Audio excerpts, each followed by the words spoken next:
রায় এবং রিজু একে অপরকে ভালোবেসেই বিয়ে করেছিল। দুজনের জীবন ভালোই যাচ্ছিল, তবে রায়ের বাবা এবং শাশুড়ির ঝগড়ার যন্ত্রণায় তাদের জীবন হয়ে ওঠে অতিষ্ঠ। রায় আর রিজু একসাথে থাকতে চাইলেও তাদের পরিবার এবার তাদেরকেই আলাদা করতে উঠে পড়ে লাগে। কেস চলে যায় কোর্ট পর্যন্ত।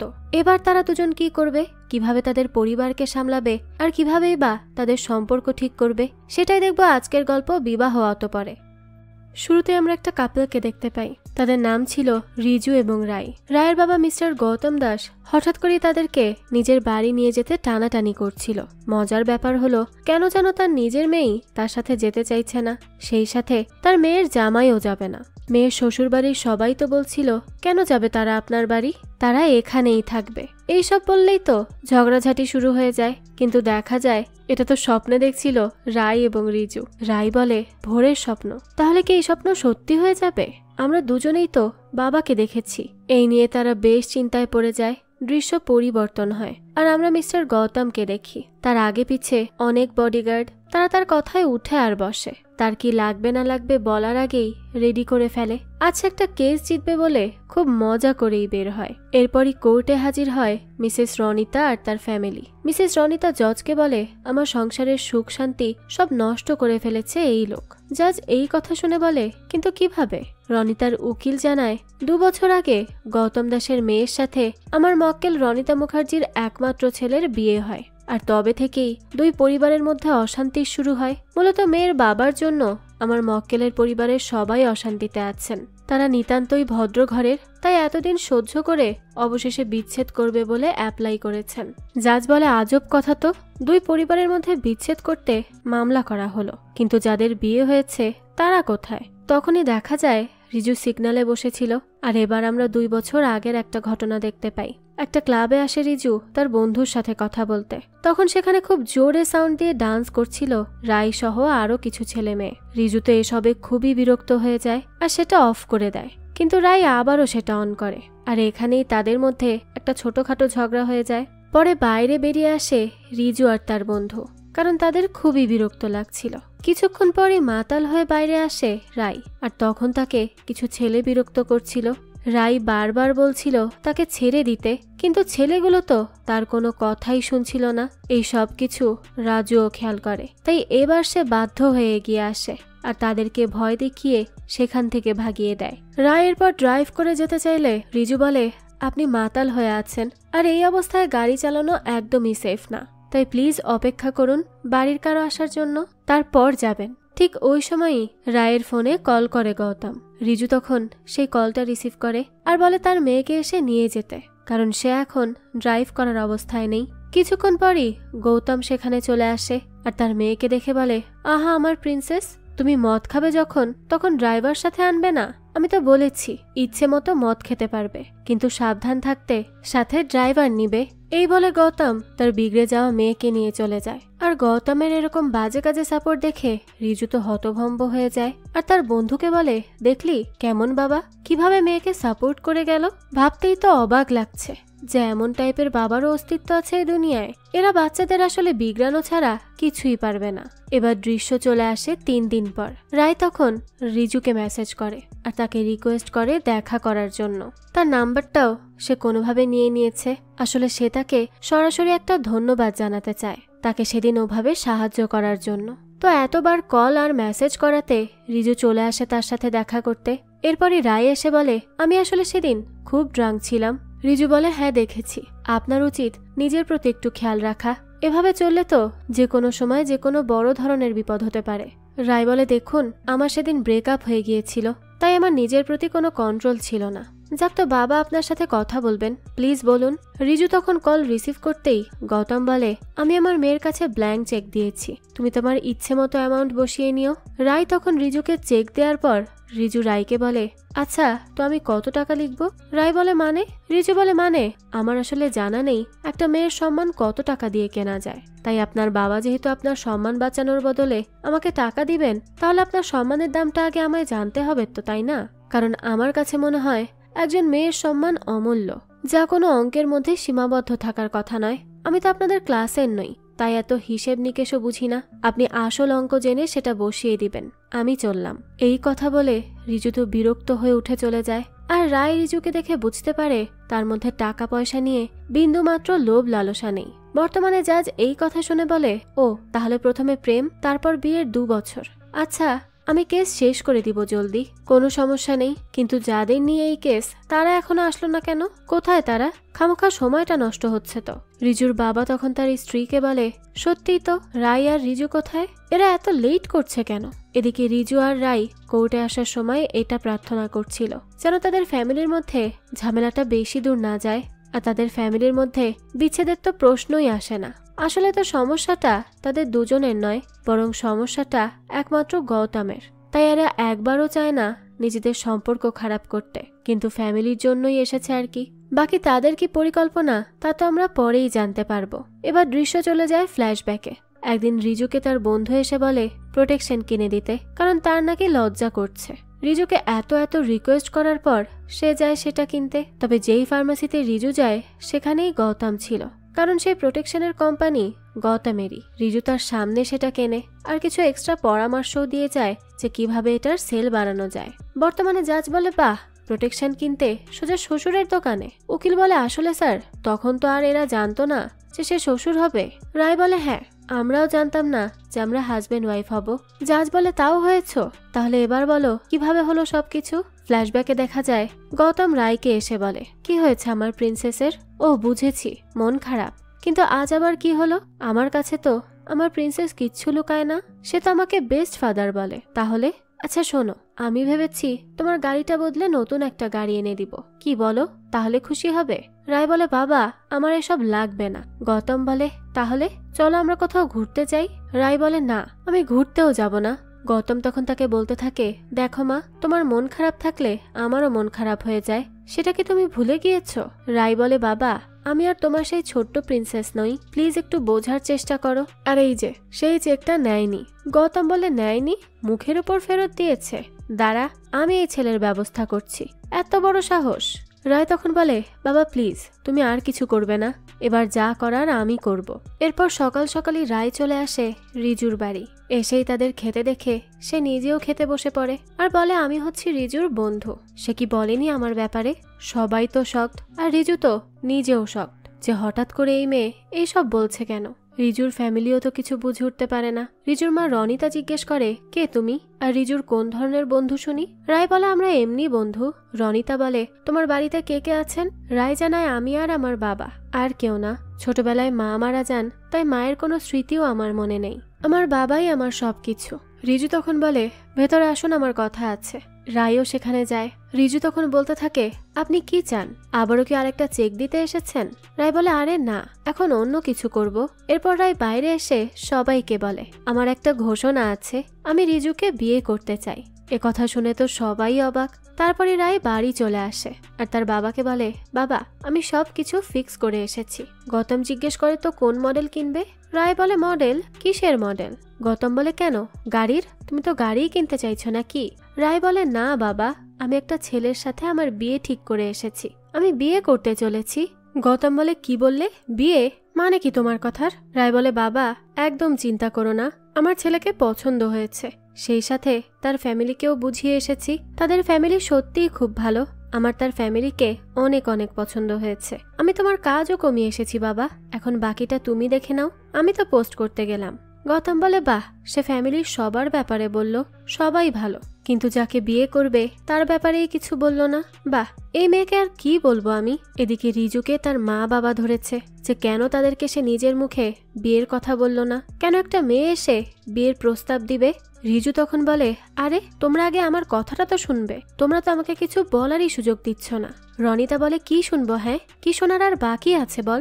একটা মেয়ে বাড়ি বয়ে এসে বলে যাচ্ছে সে তোকে বিয়ে করবে, তাহলে এবার আর কি শুনবো তোর থেকে? তার বাবা বলে, আচ্ছা শোন, জানাজানি যখন হয়েই গিয়েছে, এবার সত্যি করে বল দেখি ব্যাপারটা কি, কতদিনের আলাপ তোদের? রিজু বলে, আরে কি সমস্যা তোমাদের? আমি সত্যিই ওই মেয়েটাকে চিনি না। রনিতা বলে, তাহলে কি আজ সকালেই পরিচয় হলো নাকি? রিজু বলে, না তা ঠিক নয়, তবে আমি তাকে ভালো করে চিনি না আর কি। তার বাবা এসব শুনে বলে, হ্যাঁ, সেটা তো 50 বছর ঘর সংসার করার পরও চেনা যায় না। রনিতা বলে, মানে কাকে বললে কথাটা তুমি? রিজুর বাবা বলে, কই না তো, কাকে বলবো, ছেলেকেই বলছি। রনিতা এরপর রিজুকে বলে, সত্যি করে বলতো এই মেয়ে কেন এসে এসব বলল? এমনি এমনি কেউ কিভাবে বিয়ের কথা বলতে পারে? রিজু বলে, দেখো মা, আমি সত্যি বলছি, আমি তাকে চিনি না। সে কেন কি করেছে এটা সেই ভালো বলতে পারবে। আর তোমাদের আমার বিয়ে নিয়ে এত সমস্যা, তাহলে আমি নিজেই ব্যাপারটা দেখে নিচ্ছি।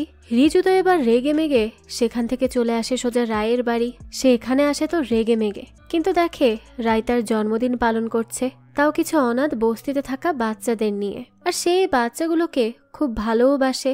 রায় এত ধনী হয়েও তার মনটা যে এত সুন্দর, তার উপর তার কোনো অহংকারও নেই। এই সব কিছু দেখে রিজু বেশ ইমপ্রেসড হয়ে যায়। তাই সে আর তাকে বিয়ের ব্যাপারে রাগারাগিও করে না। রায়ের বাবা কিছুক্ষণ পর এসেই রিজুকে দেখে তো চিনতে পেরে যায় আর বলে, তুমি তো সেদিন সেই প্রোটেকশন নিয়েছিলে তাই না? রিজু বলে, না না, আপনি আসলে ভুল ভাবছেন, আমি আমার বন্ধুর জন্য নিতে এসেছিলাম। সত্যি বলছি। গৌতম তখন রায়কে বলে, না প্রিন্সেস, সে নিজের জন্যই নিতে এসেছিল, এখন তোমাকে উল্টো পাল্টা বলছে। রিজু বলে, না, আপনি এভাবে বলবেন না, তাহলে সে আমায় ভুল ভাববে। দৃশ্য আসে বর্তমানে, যেখানে জাজ এই সব কিছু শুনে বলে, ও তাহলে এই কাহিনী হয়েছিল, তারপর বিয়ে হলো কিভাবে সেটাও বলো। দৃশ্য আবারও চলে যায় ফ্ল্যাশব্যাকে। দেখা যায় সেদিনের পর থেকে রায় আর রিজুর সাথে কথাই বলে না। তাই রিজু তার বন্ধু আবিরকে ডেকে বলে, দেখ, তুই রায়কে বলবি যে ওইসব প্রোটেকশনের কাহিনী তোর ছিল, আমার নয়। এই কনফিউশন দূর কর যা। আবির বলে, কিন্তু কেন? ভালোই তো হলো, আমার জন্য মেয়েটা তোর ঘাট থেকে নেমেছে, আবার কেন তাকে ঘাড়ে উঠাতে চাইছিস? রিজু বলে, কোথায় আর নামলো, আমি বারবার তাকে মনে করছি, আর তার মুখটা আমার চোখের সামনে ভেসে আসছে, তাই তোকে এখন সবকিছু ঠিক করতেই হবে। এসব শুনে আবির বলে, তার মানে তুই তাকে পছন্দ করে ফেলেছিস? বাহ। রিজু বলে, দেখ, এখন সব ভুল বোঝাবুঝি শেষ কর। বাইরে এসে রিজু তখন দেখে আজও রায় মাতাল হয়ে আছে। রিজু বলে, আমি ভেতরে তোমার জন্য অপেক্ষা করছিলাম। রায় জিজ্ঞেস করে, কেন? রিজু বলে, আসলে সেদিন যে কনফিউশন হলো সেটা দূর করতে আমার বন্ধু আবির এসেছে, তুমি তার সাথে কথা বললেই সবকিছু ক্লিয়ার হয়ে যাবে। রায় বলে, আর ক্লিয়ার করেই বা কি হবে, সব তো শেষ, এখন আর কোনো কিছু ঠিক হবে না। রিজু বলে, না, এখনো সব শেষ হয়নি, আমি নাম্বার দিয়েছি, তার সাথে কথা বলে নিও, তারপর কাল দেখা করো, আলোচনা করব। এবার এভাবেই তাদের ডেটিং শুরু হয়, আর প্রেম করার পর তাদের বিয়েও হয়ে যায়। বেশ ধুমধাম করেই বিয়েটা হয়। বর্তমানে জাজকে রনিতা বলে, এই গৌতম মশাই আমার ছেলের ফুলসজ্জার রাতে রায়কে কল করেছিল, আর তাকে সারাটা রাত বিজি রেখেছিল যেন তাদের ফুলসজ্জাটাই না হয়। কোন বাবা এমনটা করতে পারে? তারপর সে আমার ছেলে আর বৌমার বিয়েও ভাঙতে চাইল, সেজন্য সে আমার ছেলের চরিত্রে দাগ লাগানোর চেষ্টা করেছে। ফ্ল্যাশব্যাকে দেখা যায় গৌতম রিজুকে ডেকে বলে তাকে একটা জায়গায় ব্যক্তিগত সময় কাটাতে পাঠাবে, কিন্তু একা। রিজু বলে, স্যার, আমি একা কোথায় যাব? আমি তো ভাবছিলাম রায়কে সময় দিব, আমার একা কোথাও যেতে ভালোও লাগে না। গৌতম তখন মনে মনে বলে, বাহ, ছেলে তো দেখছি আমার পরীক্ষায় ইতিমধ্যেই 50 মার্ক পেয়ে যাবে। এবার গৌতম তার অ্যাসিস্ট্যান্ট সাত্তকীকে বলে একটা মেয়ে আনতে, যাকে দিয়ে সে টেস্ট করবে রিজুর চরিত্র। রিজুকে গৌতম আবারও ডেকে আনে আর পরিচয় করায় সংযুক্তার সাথে। গৌতম বলে, এই হচ্ছে সংযুক্তা, আমার মার্কেটিং ম্যানেজার, সে তোমাকে সব শিখিয়ে দিবে। এরপর তাদেরকে একটা রুমে রেখে ক্যামেরার মাধ্যমে গৌতম তাদের উপর নজর রাখছিল। সে পরীক্ষা করছিল কত দূর যেতে পারে রিজু, কিন্তু রিজু তো বারবার ওই মেয়েকে বলে দূরে থাকতে। এসব দেখে গৌতম তার অ্যাসিস্ট্যান্টকে বলে, এই আমার জামাই দেখবি ঠিক পাশ করেই যাবে, 75 মার্ক তো পেয়েই গেল। তখনই সেখানে সাত্তকী ভুল করে নেশার ড্রিঙ্ক দিয়ে দেয় গৌতমকে, আর গৌতম হয়ে যায় পাগল। তাই সম্পূর্ণ কাহিনী দেখার আগেই রিজু সেখান থেকে উঠে চলে আসে গৌতমের কি হলো সেটা দেখতে। বর্তমানে জাজ বলে, কি মিস্টার গৌতম, আপনি কিভাবে এসব করলেন? গৌতম বলে, স্যার, আমার দোষ নেই, এসব বুদ্ধি আমায় সাত্তকীই দিয়েছিল। রনিতা বলে, হ্যাঁ হ্যাঁ, নিজে যেন বাচ্চা, কোনো আক্কেলই নেই। জজ সাহেব, আপনি প্লিজ আমাদের পক্ষে রায় দিন তো, আর আমার বাড়িতেই আমার ছেলে বউ থাকবে, এটাই শেষ কথা। গৌতম বলে, কি বললেই হলো নাকি? আমি দোষ করলে আপনিও কম করেননি, আপনিও করেছেন। জজ বলেন, উনি আবার কি করেছিলেন? গৌতম এবার বলতে থাকে, উনি রীতিমতো আমার মেয়েকে মেরেই ফেলতে চাইছিলেন। জজ তো এ কথা শুনে অবাক হয়ে যায় আর বলে, কি বলছেন এইসব, মেরে ফেলতে চাইছিল? দৃশ্য আবারও চলে যায় ফ্ল্যাশব্যাকে। দেখা যায় আজ রনিতা তার গুরুদেবের জন্মদিনের আয়োজন করে। সকালে ঘুম থেকে উঠে রায় আর রিজুও সেখানে আসে। গুরুদেব তখন ভিডিও কলে এসে জিজ্ঞেস করে রনিতা কি চায় তার থেকে। রনিতা বলে, আমি চাই আপনাকে সাক্ষাতে ভোগ দিতে। গুরুদেব বলে, ঠিক আছে, তোর ইচ্ছে পূরণ হতে চলেছে। তবে তখনই আবার বলে ওঠে, তাদের মধ্যে একজন আছে যে তার দীক্ষা নেয়নি, তাহলে সে কিভাবে ভোগ গ্রহণ করবে? এই বলেই সে কল কেটে চলে যায়। রনিতা তখন রায়ের দিকে তাকায়, কারণ রায়ই একমাত্র তার ভক্ত নয়। এসব ভিডিওতে দেখে গৌতম সাত্তকীকে বলে, এই জামাইয়ের ফ্যামিলি যেমনই হোক, জামাই আমার 1 নাম্বার। তখনই গুরুদেব কল করে গৌতমকে আর বলে, তোর এসব অশ্লীল ব্যবসা বন্ধ কর, না হলে তোর মেয়েকে আমি দেখছি। এখন গৌতম আসে রিজুর বাড়ি আর বলে, এইসব কি করছেন আপনারা? আমার মেয়ে কিনা এসব বাবার দীক্ষা নিবে? কখনো নিবে না। রনিতা বলে, কি বললেন? বাবাকে অপমান? রায় বলে, বাবা আমি নিজ ইচ্ছায় সব করছি, প্লিজ একটু থামো, আমি সব সামলে নিব। রনিতা বলতে থাকে, আগামী 3 দিন উপোস থাকতে হবে, তারপর বাবার দীক্ষা। রিজু বলে, কি বলছো? 3 দিন কেন? এইসব করলে তো অসুস্থ হয়ে পড়বে রাই। রাই বলে, আমি সামলে নিব, সমস্যা নেই। গৌতম বলতে থাকে, কিন্তু আমি দিব না এসব করতে, আমি একদমই রাজি না প্রিন্সেস। আমাকেও বলল ব্যবসা বন্ধ করতে, না হলে নাকি শুদ্ধি হবে না। রনিতা বলে, ঠিকই তো বলেছেন। গৌতম বলে, এইসব আমার সাথে যায় না, বুঝলেন? কম কথা বলবেন। এবার রাতের বেলা রিজু লুকিয়ে খাবার নিতে আসে, কিন্তু তার মা রনিতা তাকে ধরে ফেলে আর বলে, কি করছিস? রিজু বলে, আমরা সবাই খেয়ে ঘুমিয়ে পড়েছি, কিন্তু রাই তো পানিটুকুও খায়নি। রনিতা বলে, দেখ বাবার দীক্ষা পাওয়া সহজ নয়, এইসব করলে অমঙ্গল হবে। মাত্র তো 3টা দিন, খালি বউ বউ করিস না তো। সে আমারও মেয়ে, আর আমার মেয়ের দীক্ষা কেউ আটকাতে পারবে না। এবার পরদিন গুরুদেব বলে তাদেরকে ছাগল গরুর মূত্র খেতে হবে। গৌতম তো এক কথাতেই মানা করে দেয়, কিন্তু রাই কল করে বলে, বাবা প্লিজ আমার জন্য খেয়ে নাও, আমাদের দুজনকে একসাথে খেতে হবে। রিজু তো বারবার মানা করছিল, কিন্তু রনিতার জেদের সামনে সে কিছুই করতে পারে না। গৌতমও তার মেয়ের কথা ভেবে এই সব কিছু করতে রাজি হয়ে যায়। তবে এই মূত্র খাওয়ার আগেই রাই বেহুশ হয়ে পড়ে, এত সময় ধরে খালি পেটে থাকার জন্য। আর এ কারণেই গৌতম বলেছে যে রনিতা তার মেয়েকে প্রায় মেরেই ফেলেছিল। বর্তমানে যা যেসব শুনে বলে, বাহ কি মারাত্মক ফ্যামিলি। রিজুর বাবা বলে, স্যার আমি মানছি রনিতা একটু বেশি করেছিল, কিন্তু সে এত খারাপ নয় যতটা বলা হচ্ছে। জাজ বলে, এটা একটু বাড়াবাড়ি বলছেন, এখানে যে কারো প্রাণ যেতে পারত, তারপর আপনার ছেলে সহ আপনার স্ত্রী জেলের মধ্যে থাকতো, বুঝতে পারছেন? আর এই 2 ফ্যামিলিতে কি কেউ নেই যে সবটা সামলাতে পারবে? তখনই তারা বলে, আছে, আমাদের পিসি। রায় তখন রিজুকে বলে, কেসটা যে কোথা থেকে কোথায় চলে যাচ্ছে, এখন কি যে হবে কে জানে। রিজু তখন বলে, আমাদের পিসিই জানে কি হবে। দৃশ্য চলে যায় ফ্ল্যাশব্যাকে। আজ রিজুর তাপু পিসি এসেছে। তাপু হচ্ছে একজন নেত্রী। রিজুর বাবা বলতে থাকে, আমি তোমাকে ইনভিটেশন পাঠিয়েছিলাম বিয়ের, কিন্তু তুমিই তো আসতে পারলে না তোমার ব্যস্ততার কারণে। রিজুও বলে, হ্যাঁ পিসি, আমরা তো জানি তুমি কত বিজি। তাপু তখন রিজুকে বলে, তুই তো ভুলেই গেলি, আর তোর বাবা, তাকে কি আর বলবো। সে বলতে থাকে, দাদা তুমি তো একবার বউকে নিয়েও গেলে না দেখা করাতে, এখন আমি তো আর খালি হাতে তাকে দেখতে পারবো না। তাই এইটা হচ্ছে মেদিনীপুরের ম্যাপ, আমার সাম্রাজ্য, এখানে যেই জায়গায় সে হাত রাখবে সেটাই তার। রায় তখন তাপুকে প্রণাম করে আর বলে, কিছু মনে করবেন না, আমি বিয়ে করে রিজুকে বাবা মা সহ সবাইকে পেয়েছি, তাই আমি খুব খুশি আছি, আমার আর অন্য কোনো কিছু লাগবে না। তাপু এসব শুনে বলে, বাহ তুমি তো বিনা ভোটেই আমার মন জয় করে নিলে, বসো আমার পাশে বসো। এরপর সে তার দাদাকে জিজ্ঞেস করে, দাদা রনিতা কোথায়? তার দাদা জানায়, সে তো ওই বেলুন বাবার ওখানে গেছে। তাপু বলে, হ্যাঁ আমি সব শুনেছি, এই 2 ফ্যামিলির মধ্যে বেলুন নিয়েই ঝগড়া হচ্ছে, তাই এসেছি সব মেটাতে। তোমরা চিন্তা করো না, আমি 2 ফ্যামিলির সব ঝামেলা মিটমাট করে তবেই ফিরবো। এবার তাপু গৌতমের বাড়ি আসে। গৌতম বলে, আপনি আমার জামাইয়ের পিসি, তাই আমি আপনাকে সম্মান করছি, কিন্তু আমি আপনার কথা তো শুনবো না। তখন তাপু শুরু করে নতুন নাটক। সে এমন ভাবে গৌতমের সাথে আচরণ করে যেন সে গৌতমকে বিয়ে করবে। রায় এসব দেখে বলতে থাকে, রিজু এসব কি হচ্ছে? পিসি তো অন্য ডিরেকশনে চলে যাচ্ছে। আর গৌতম বলে, আপনি এসব কি করছেন? তাপু বলে, তোমার মতো এত সুন্দর যুবক আমি আগে দেখিনি, তুমি আমার প্রিয়তম হবে। রায় বলে, যুবক? রিজুও বলতে থাকে, কি বলছো এসব পিসি? পিসি তখন রিজু আর রায়কে ইশারায় এখান থেকে চলে যেতে বলে। তারাও তখন আর কি করবে, পিসির কথা শুনে তারা সেখান থেকে চলে আসে। বাড়ি এসেই রায় রিজুকে বলতে থাকে, পিসি যদি বাবাকে ধরে সত্যি সত্যি বিয়ে করে ফেলেন তখন কি হবে? রিজু বলে, সেটাই তো বুঝতে পারছি না, ঝামেলা কমাতে এসে নতুন করে না কোনো ঝামেলা শুরু করে দেন। তো পরদিনই রায় আর রিজু এসে দেখে তাপু গৌতমের মাথায় বন্দুক রেখে বিয়ের জন্য বলছে। গৌতম তো বারবার বলছে সে বিয়ে করবে না। রায়ও তখন তাপুকে বুঝিয়ে বলে, কিন্তু তাপু তো কারো কথাই শোনে না, আর বলে, আমি বিয়েটা করবই করব, আমাকে কেউ আটকাতে পারবে না। আর রিজু, তোকে আমি ভালোবাসি, কিন্তু যদি আমার পথে তুই বাধা হয়ে দাঁড়াস তাহলে আমি এটা ভুলে যাব যে তুই আমার ভাইপো। তাই এইসব বিষয় থেকে দূরেই থাক, আর আমাদের বিয়ের সময় আসিস, ঠিক আছে?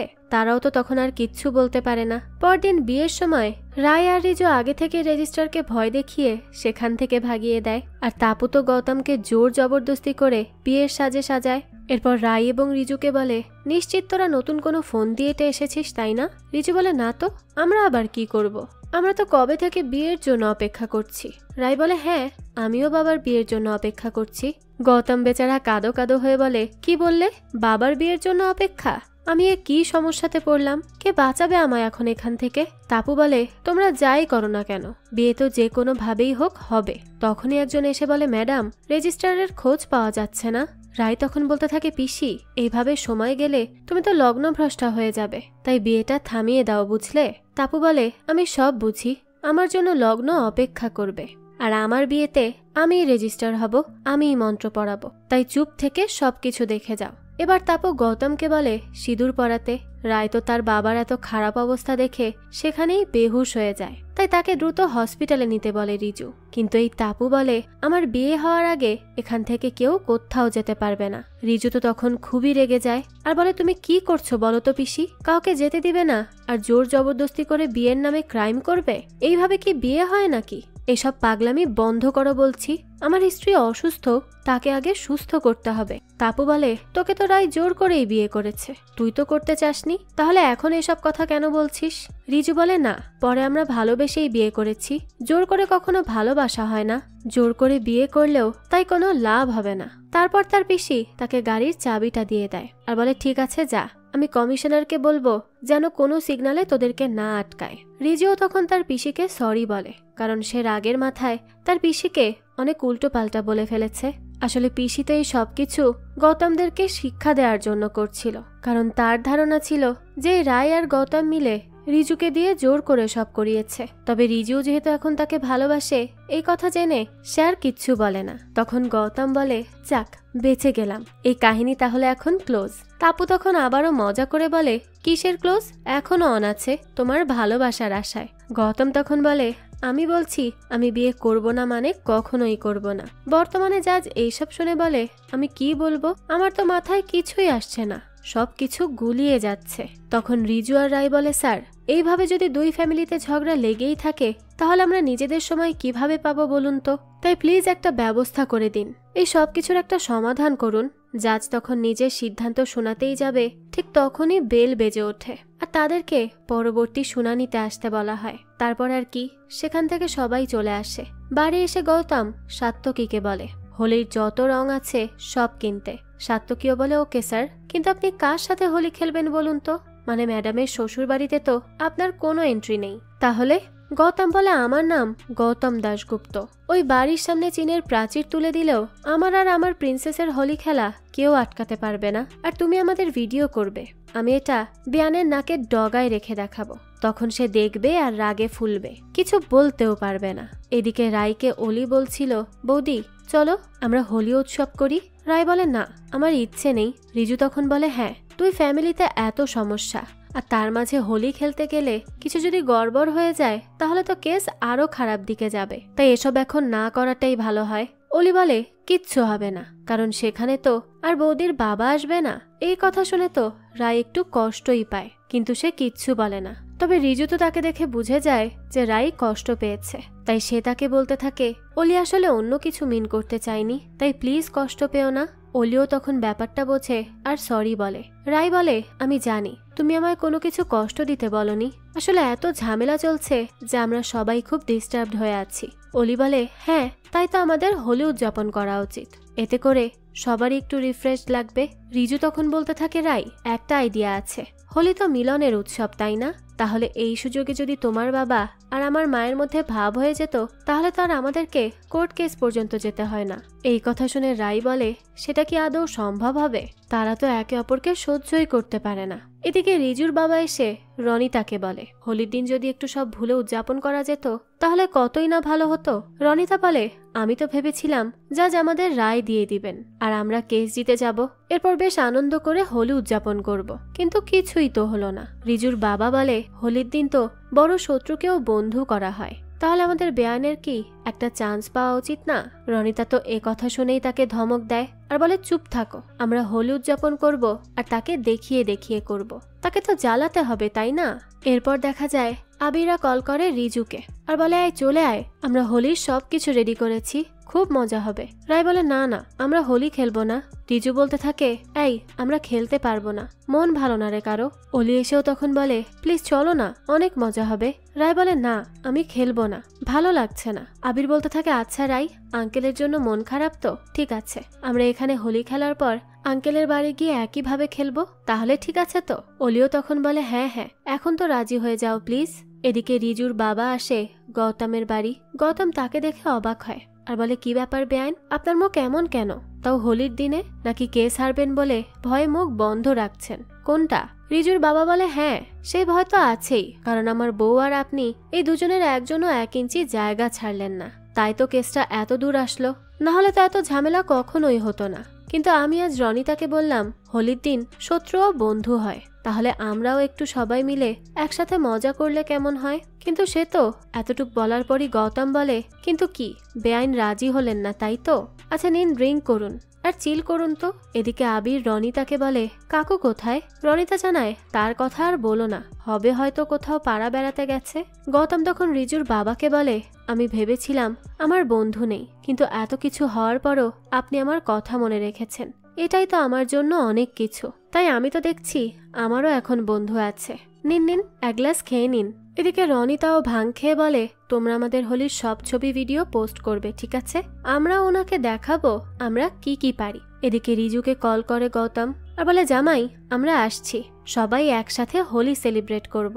রায় তো তখন খুব টেনশনে পড়ে যায় আর রিজুকে বলতে থাকে বাবা আসছেন, কোনো সমস্যা হবে না তো? রিজু বলে আরে কি সমস্যা হবে, হোলি তো প্রেমের উৎসব, দেখা গেল সবাই হোলির মাধ্যমে মিলেমিশে যাবে। এবার ছাদে এসে রাই আবিরকে বলে একটা কাহিনী হয়েছে। রিজু বলে আবির আমার শ্বশুর আসছে, এবার কি হবে?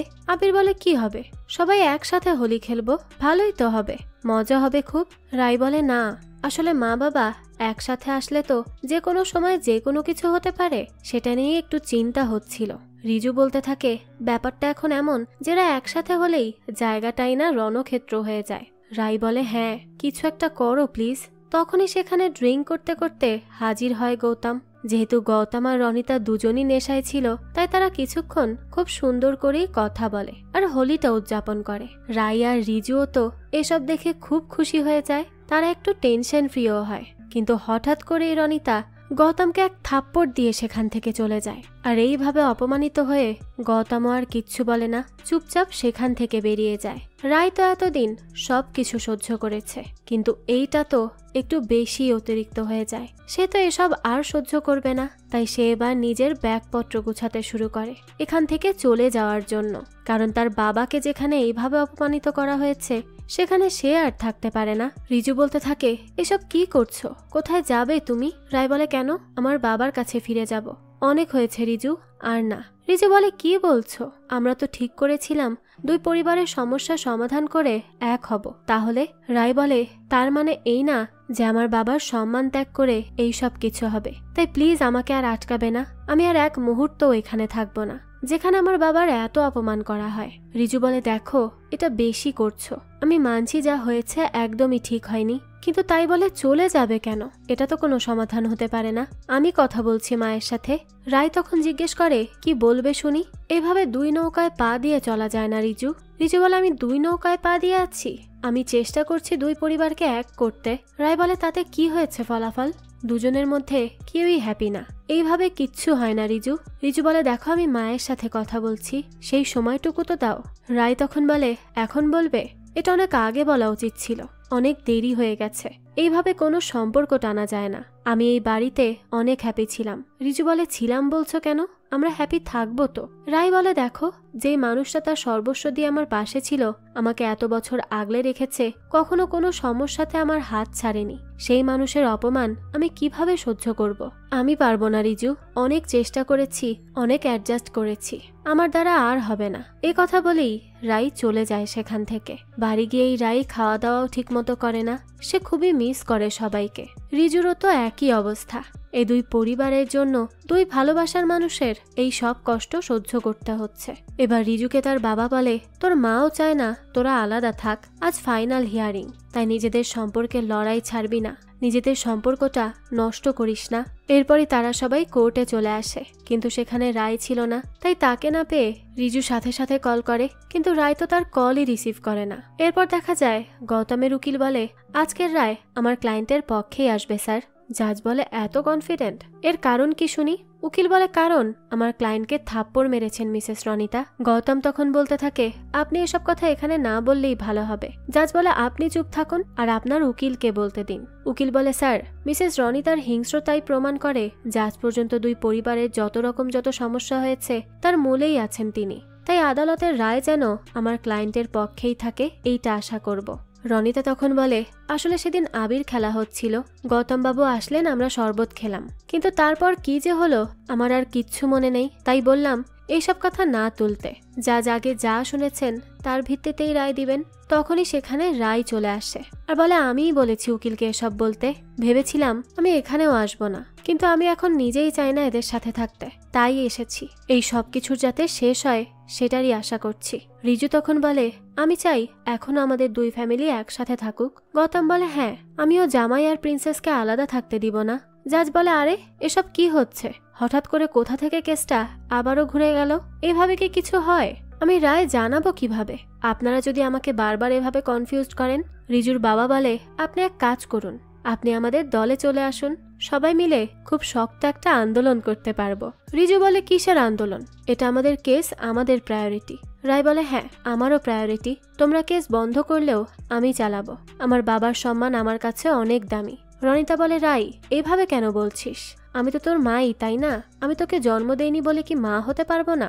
একটা ভুলকে এত শক্ত করে কেন ধরে আছিস? আর হ্যাঁ, আমি স্বীকার করছি আমি ভুল করে ফেলেছি, কিন্তু এসব তো আমি ইচ্ছে করে করিনি।